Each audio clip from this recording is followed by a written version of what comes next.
All righty. Are we back online? Okay, committee members. We have one more item on our agenda, and that involves an update from the Wyoming Department of Tourism. Co-Chair Flitner and I had a conversation with Director Schober, and we were very aware in advance that this date of having a meeting wouldn't work for her. At our next meeting, we will do more of a comprehensive discussion, update on tourism, their activities, marketing, all of that. But in the absence of having her here, we also wanted to reach out to Charles Lammers, who we know has done a lot of work with a film production incentive group. And you'll notice on your agenda, this is an issue that remains important to Representative Newsom. So we thought we'd take this opportunity to get an update. We did have legislation that was introduced during the budget session. Because it was a budget session, it required a 2/3 introduction vote, which it did not obtain. And so with that, we thought it might be helpful just to pick up where we left off and see what's going on and see what the will of the committee might be. So with that, we welcome Charles Lammers. Thank you, Madam Chair and members of the committee. It's my pleasure to be here again to give you an update on what we've been working on with the Film Incentive Task Force, and as well as the research that we've done to improve the potential film incentive bill if it were to come to be. Just to give you a recap, manage the Wyoming Film Office through the Wyoming Office of Tourism. That involves film location requests, permits, and also incentive requests, which is primarily what we end up getting. Wyoming needs a film incentive to even begin to attract major productions. We are now almost surrounded by states that have a film incentive. As of last year, Nebraska even has one. So that leaves just South Dakota that surrounds us without it. And just saying, Nebraska doesn't have half of the landscapes and options that we have. So we probably should have a film incentive just because of that. But I'd say that Wyoming is having a hot spot in the film industry right now. Many of you have seen Yellowstone, 1883, and now the new show, The Outer Range. Many of these shows are popping up with Wyoming storylines, Wyoming scenery, and despite that, they're not being filmed in Wyoming. We believe that about 27,000 full-time employment jobs have been lost due to shows that have been filmed elsewhere that were set to be in Wyoming. That's on average about 2,000 jobs a year. That's not just full-time jobs, contract jobs such as caterers, construction workers, even revenue loss for equipment rental companies. Because when a production comes out to this area, they're going to bring their key folks, but they're going to hire local for all of their small construction, catering, and all of that stuff. That stuff doesn't usually go with them. Film and tourism, as many know, goes hand in hand. A case study of that, this is an old study, but by 2010, New Mexico reported that 5.5% of their tourism was film-related tourism, which is a pretty big number for a state like New Mexico. Current incentives, as mentioned, surround Wyoming. 2 states last year did add film incentives, Nebraska being one of them. And it's clear that from the film industry financial incentive, our previous incentive program, that film incentive does work in the state of Wyoming. The former budget brought in $12.2 million in revenue. That's roughly 12 to 1. Inquiries are up as well, despite the pandemic seeming to be winding down. In 2020, we had a banner year for inquiries, just because many productions had to relocate. Fortunately, that number has remained fairly high, as you probably have seen in the handout that was presented. Compared to 2019, we've still got a good 20 to 30% increase.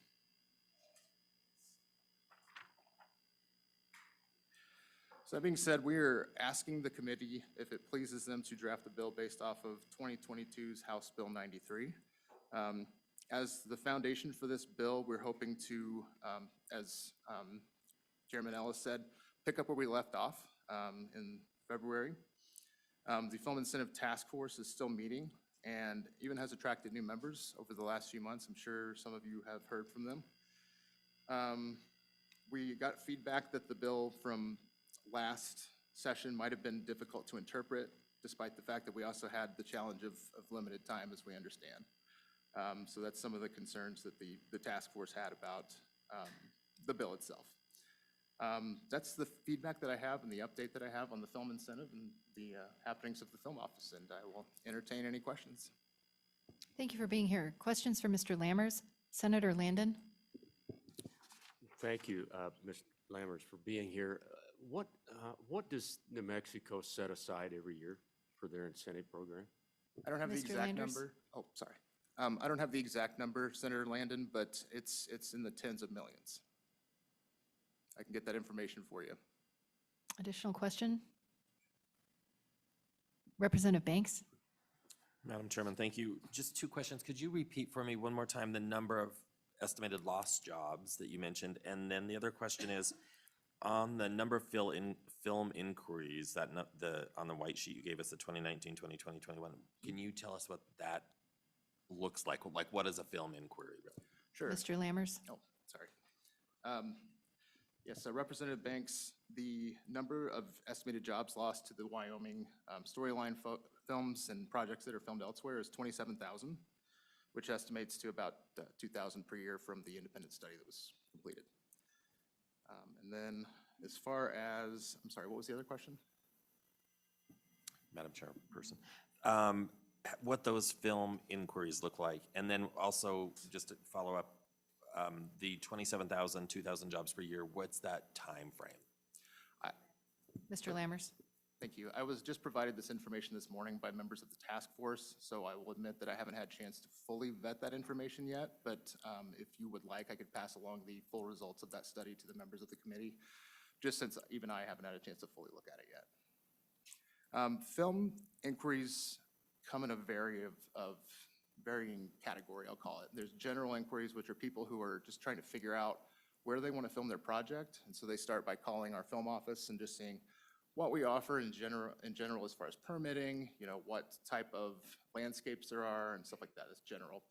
Location requests, which are people who already have a film in mind that they want to produce in the state if they can. And so we provide them location assistance, which involves, giving them leads as far as if they ask for a highway, getting them connected with YDOT or, stuff like local businesses they can film inside. We have a lot of film-friendly locations in our database, so we provide those to them. And then the last is the incentive, which is literally those phone calls that we get or emails where people ask, hey, what's your incentive? We're interested in filming in Wyoming. We tell them we don't have an incentive. Sometimes they stay on the phone, but most of the time they're like, okay, thanks. Okay. Additional questions? Representative Sweeney? Thank you, Madam Chairman. So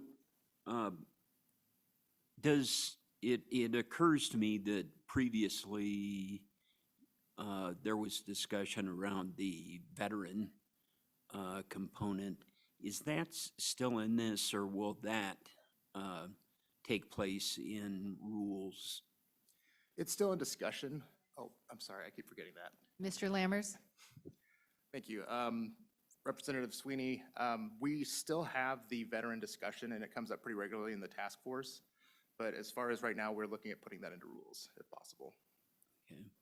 And thank you, Madam Chairman. So I get a lot of questions in particular around the Yellowstone series in particular.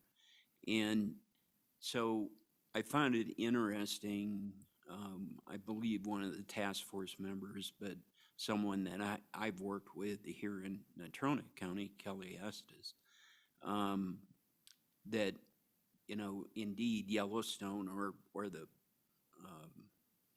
other series, is it 1883 or 93 or that's now playing, really did take a look at Natrona County in particular, but my belief is that because we didn't have some sort of incentive program, state-led, like surrounding states do, then they went, I think, up to, I'm not sure if it's Montana or Canada. Do you have any knowledge of where that actually is being filmed? Mr. Lammers? Thank you, Madam Chair. Representative Sweeney, 1883 is filmed both in Texas and Montana. I can state for a fact that we directly lost the parts that were filmed for Wyoming to Montana specifically. And I'll add furthermore that when Yellowstone reached out to us in about, I think it was 2017 or 18, I basically was told, hey, if you have an incentive, we can film in Wyoming.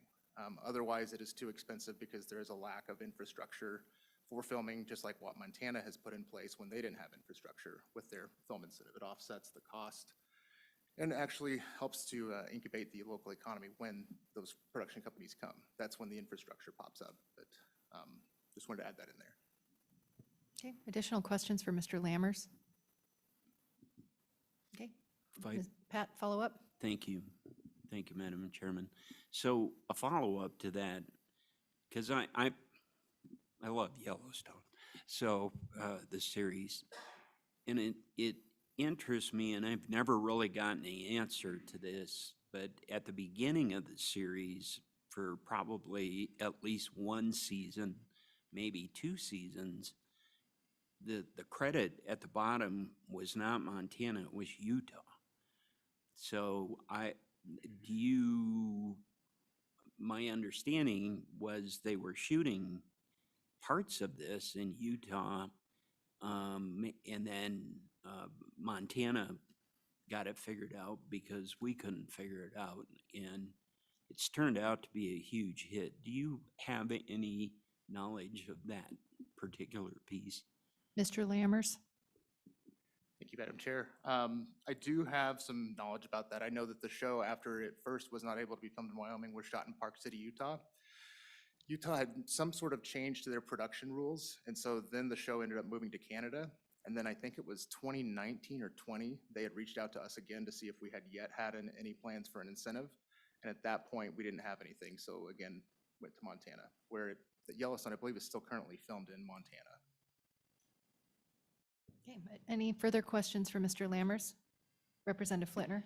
Madam Chairman, thank you. Mr. Lammers, do you know if there are any states with their incentive programs that contractually require the production companies, say, if they get a hit and it does well financially, that then the state gets more of a return on their investment rather than just a credit at the end of the movie or the series?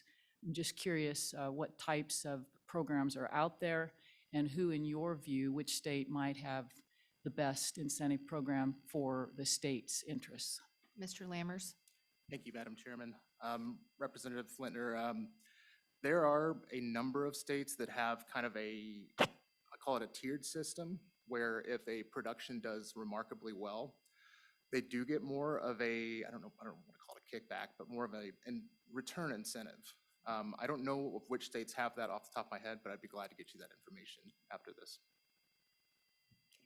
Further questions? Representative Knapp? Thank you, Madam Chair. For a person who was not in favor of this bill when it came to the floor, what would you say to me? I view the impact to film, because I've often heard it as we put money into advertising for Wyoming, obviously, for tourism to come here, and I think that this is very similar to that.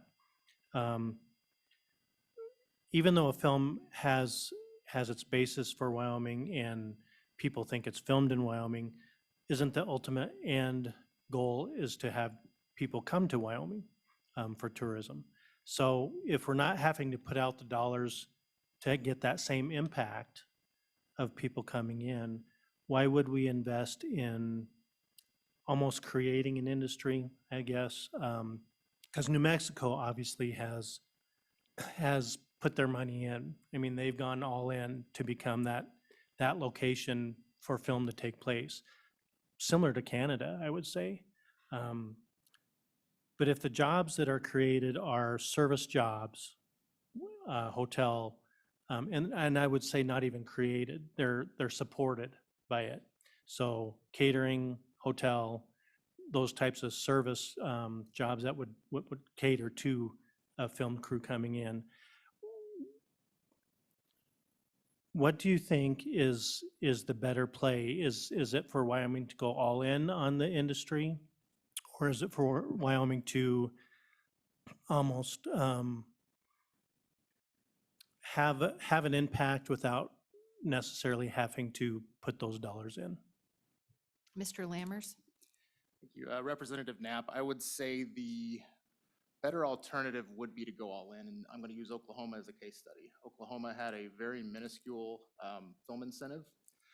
It was only recently that they had really ramped that up, and I think that it's somewhere around the 20s of millions, if I'm not mistaken. And in its infancy, just I think a month or two after, Martin Scorsese committed to filming multiple films in the state of Oklahoma, primarily around Oklahoma City and Norman, if I'm not mistaken. And so by going all in and putting a lot of money behind it, Oklahoma City is now going to see probably, I'd say, at least one sound studio put up just to accommodate these films. Because when you have multiple films shot in one location, it's not economical to continue to take everything back to where the home studio is. It's better to just have a local resource. So that being said, to answer your first question, why would we just not reap the marketing value of having other states promote Wyoming? That is a benefit of having other states promote Wyoming for us. However, that doesn't address the fact that there are people in this state who graduate college into the film industry and have to leave because there's just nothing here. There's no infrastructure and no incentive, so there's really just small projects that come once in a while, and it's really hard to make a living when it's just those. And in the past year or two that I've been looking into this, I've had more and more people come out of the woodwork saying, hey, yeah, I've got a film degree and I would love to work in film in Wyoming because I don't have anything to work here. I'm working at a front desk at a hotel. So that's kind of the other side of that picture. Senator Salazar? Thank you, Madam Chair. So I do have a concern, and maybe you can help me. It seems like this particular industry is very sensitive to the political leanings of states. I take a look at Florida, I take a look at Georgia, where I've seen in the headlines where studios, directors, actors, they won't go to certain states because of the laws that they pass. Can you talk to me about state dollars being invested to start this, only to have possibly the outcome of a different political philosophy that would turn on the taxpayers' money and then not shoot anything in Wyoming? Mr. Lammers? Thank you, Madam Chairman. Senator Salazar, I think that it's kind of risky to speculate on what other states are having happen to them. But in the infant stages of what's currently happening in Georgia and Texas due to current laws, it's too early to tell if this is going to be a permanent running. I think that it's a lot more talk than it is action, because at the end of the day, who runs these production companies is the financial office, and they're going to go where these productions are going to be produced as cheaply as possible. There might be a director that might refuse some of these productions, and then the production would move. But in reality, a lot of them are just going to find a different director, different producer in these states that tend to have those kind of political differences. So. Okay. Senator Landon, then Representative Sweeney. So, Mr. Lammers, Georgia, I think, is probably the leader in the whole pack. They're way out ahead of everybody else. And if you notice, if you watch any TV, almost everything's filmed in Georgia. Now, Oklahoma has followed suit. When did you say Oklahoma jumped in? And do you have any idea to what level? Mr. Lammers? Thank you, Madam Chairman. Senator Landon, I will pull that up really quick just because of the fact that it's pretty big news. Just as some filler, I would like to know who in the audience would like to testify on this topic. I know we've got Chris Brown who's waiting on the Zoom. I don't see any other hands, so after we hear from Chris, we'll decide what we want to do. Mr. Lammers, do you have a response? Yes, Madam Chairman. Senator Landon, $30 million has been put into the Oklahoma Film Incentive Fund. Thank you. Okay. Representative Sweeney? Thank you, Madam Chairman. So maybe more of a statement to some of the concerns. So having been in the hotel and restaurant business, when Starship Troopers came, it was a major impact and couldn't have come at a better time for my hotel to try to bring different wings of the property back up. And it's not, in my opinion, not just service jobs that we're talking about here.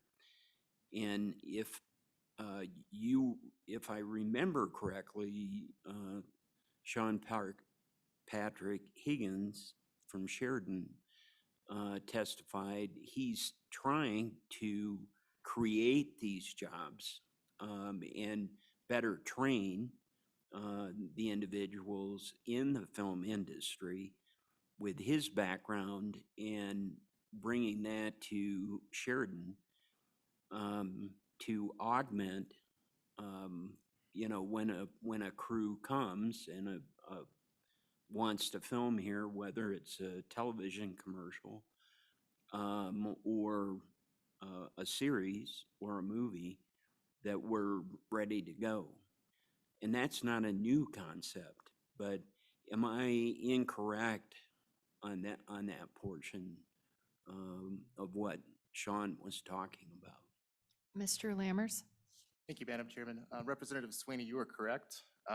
He is one of many entities that are poised to grow a film industry in Wyoming, just missing the actual start.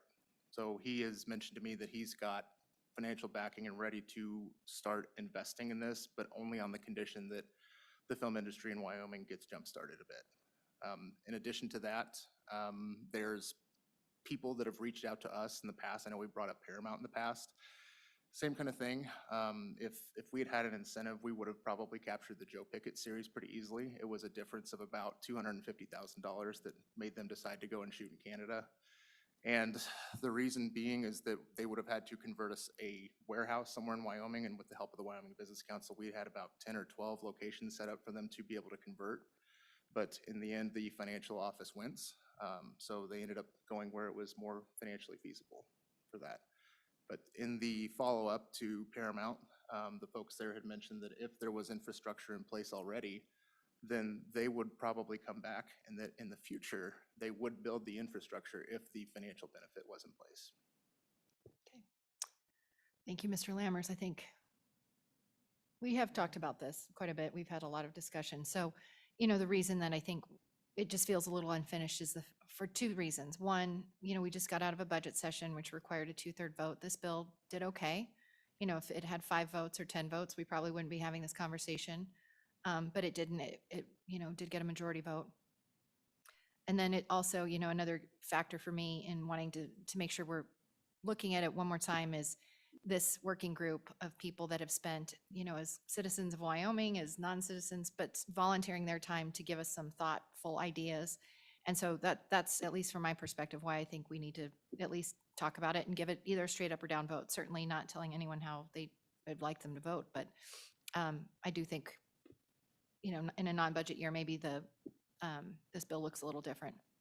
So for the purposes of today, we can take public comment, have some discussion, and just decide whether or not we want to have a bill draft. The document we received relayed to us, again, from that working group, has some modifications to House Bill 93. We can talk about whether or not we want to include that in a bill draft if we go down that path. But just a reminder, I don't think there's any doubt of where people are on here, so we probably don't need to rehash a whole bunch of arguments for or against. So, any other questions? Okay, Mr. Lammers, thank you so much. We've got Mr. Brown on the Zoom. Feel free to unmute yourself, and welcome to TRW. Thank you very much. Can you hear me okay? Yes. Great, thanks. And good afternoon, Chairwoman Ellis, Chairwoman Flitner, and members of the committee. My name is Chris Brown. I'm the Executive Director of the Wyoming Lodging and Restaurant Association and the Wyoming Travel Industry Coalition, and we stand in support of a film production incentive here in Wyoming. If a film crew comes to Wyoming and they shoot, they hire Wyoming workers, they may stay in Wyoming hotels, they may eat in Wyoming restaurants and make purchases in Wyoming Main Street businesses.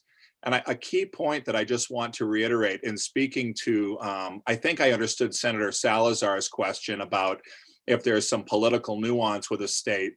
Would there be investment put in up front that was never realized? I think it's really important to restate with this program that any incentive is reimbursed and only after expenses are audited to make sure that they meet the criteria. So I don't believe any funds are put in up front, but only reimbursed after the fact based on how the criteria is lined out in statute. Madam Chairwoman, I'll be brief, but as you all know, tourism and the visitor economy contribute significantly to Wyoming's overall economic well-being. And the preliminary data for 2021 shows that travel spending in Wyoming increased to $4.2 billion last year. That resulted in $258 million in local and state tax revenues. And as an industry, we've got some wind in our sails right now. We're poised to continue growing and contributing to the overall financial benefit of our state. And while I'm not suggesting that a film production incentive is a silver bullet that's going to massively increase growth in the industry, there's no question that images depicting all that our incredible state have to offer inspire travel. And from our perspective, this is a valuable tool that will help grow our state's second largest industry by showcasing the beauty and the natural resources of our state. And I'll close, as I've stated before, it just doesn't feel right when other states and other countries are pretending to be Wyoming in their productions. We heard throughout the entire last interim that states are competing to attract producers to film in their state. And right now, Wyoming is simply not even at the table for consideration. And so our hope, Madam Chairwoman, is that this bill will advance.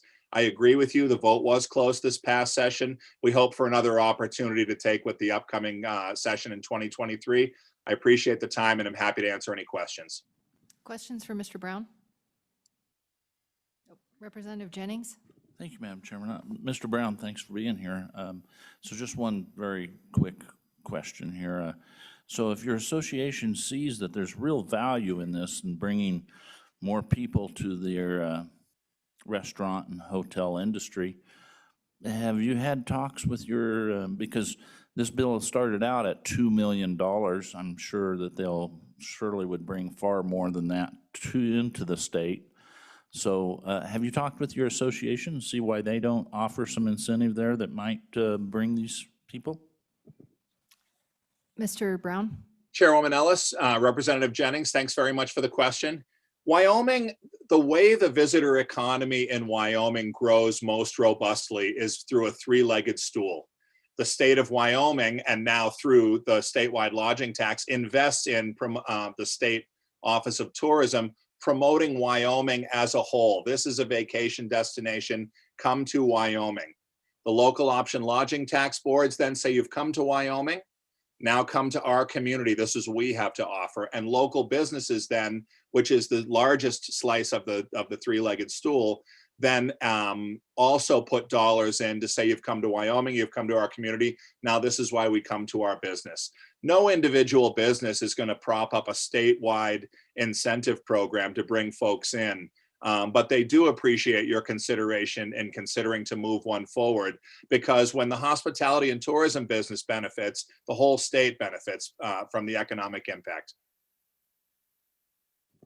Okay, further questions for Mr. Brown? Representative Sweeney? Thank you, Madam Chairman. So, Chris, could you remind us, this is not a new tax. This would come out of the existing lodging tax. And then this would be, if approved by the legislature, this would come out of the special projects or projects portion of the lodging tax as prescribed by state statute. And then further, back to Representative Jennings' question, isn't it then up to, I know for Starship Troopers and Wells Fargo, commercial shoot in Casper, I certainly, as an individual property owner, bid on both the catering and the hotel rooms against other properties and gave them a substantial discount on a poke and a hope. And wouldn't you agree that that's also indicative of our industry statewide? Representative Brown? Thank you for the promotion, Chairwoman Ellis. I'm not quite there to representative yet. You're- I think you're catching me in late afternoon. Yeah, Hi to yeah. Mr. Brown. Thank you, Chairwoman Ellis, and thank you, Representative Sweeney. Representative Sweeney, this bill is enabling legislation that says the Wyoming Office of Tourism can be at the table and say to X producer, this is what we've got to offer. Let's see if you choose to film in Wyoming or not. It's got nothing to do with a new tax or anything like that.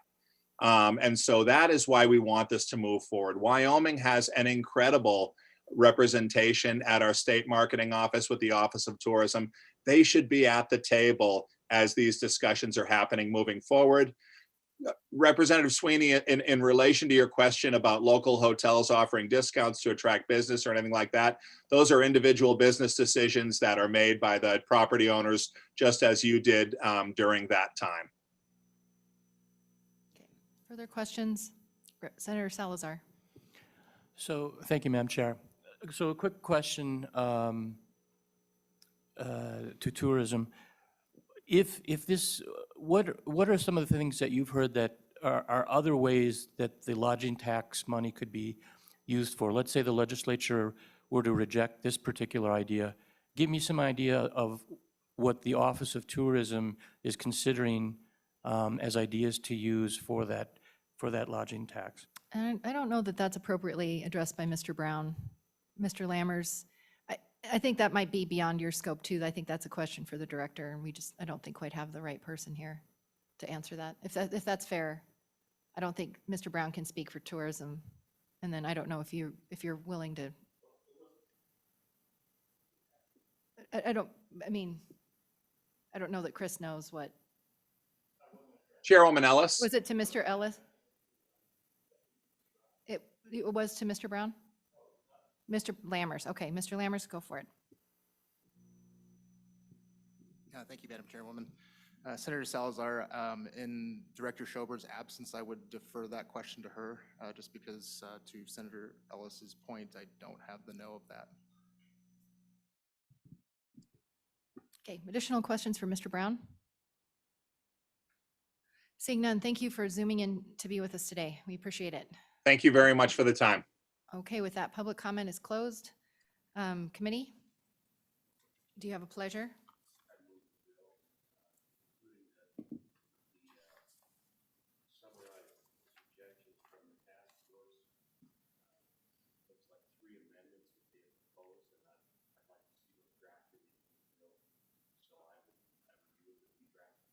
Okay, it's been moved and seconded. All those in favor say aye. Aye. All those opposed say no. No.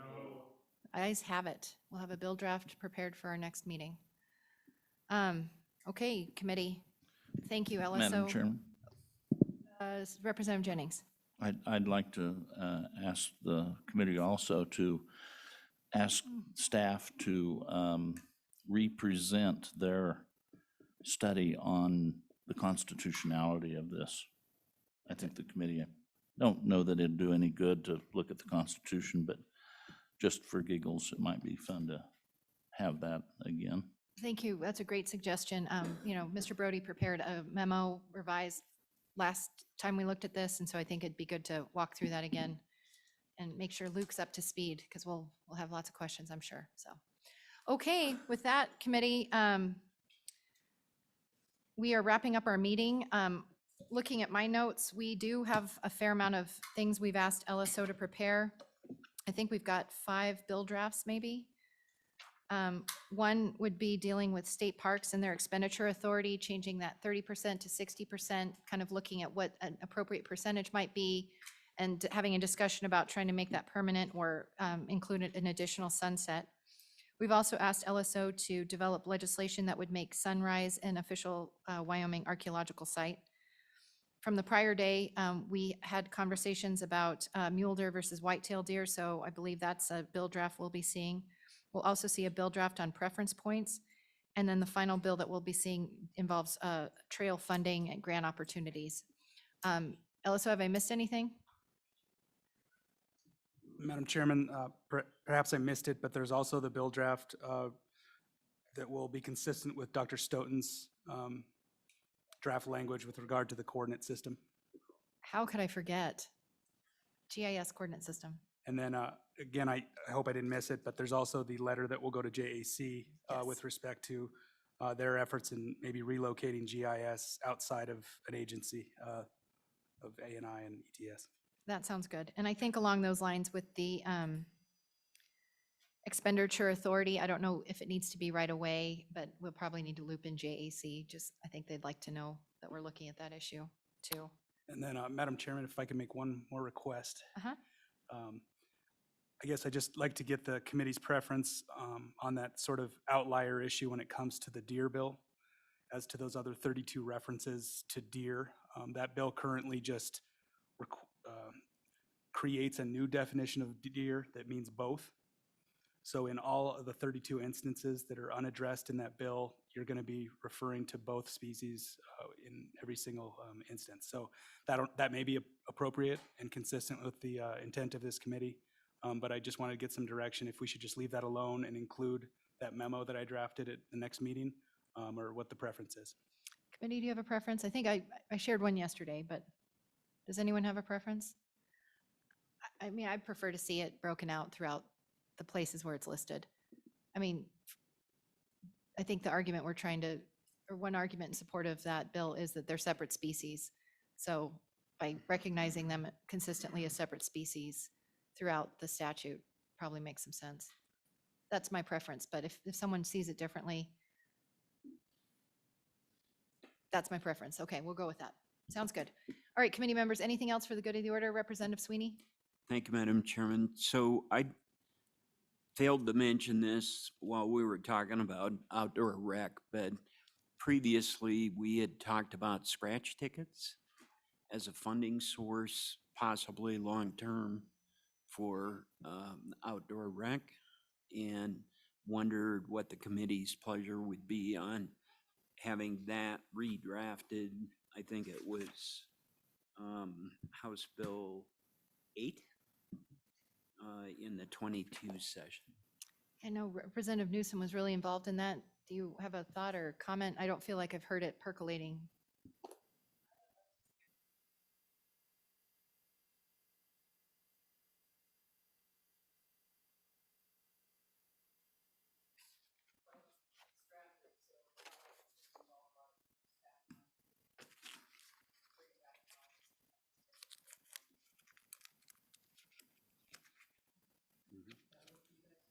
Yeah, and Madam Chairman, I mean, honestly, that bill could just be brought to the next meeting and the committee could opt to sponsor that bill for next session, and it would just be the kind of quick redrafting and put it in the system. So we wouldn't even have to necessarily redraft into like a new document. Anything else, committee members? Our next meeting will be in August in Thermopolis, August 30th and 31st. Along the lines of the archaeological site for Sunrise, I will reach out to my co-chairman on the Tribal Relations Committee. We're meeting the day after that hearing, so that might come together nicely for us to make sure we're reaching out appropriately. And then just a reminder, if you would like to look at the Wyoming Pathways here in Cheyenne, Michael Kusick has offered to take you around. If you've got some time, that might be a nice thing to just see what they've been doing in Casper. But other than that, the meeting's adjourned.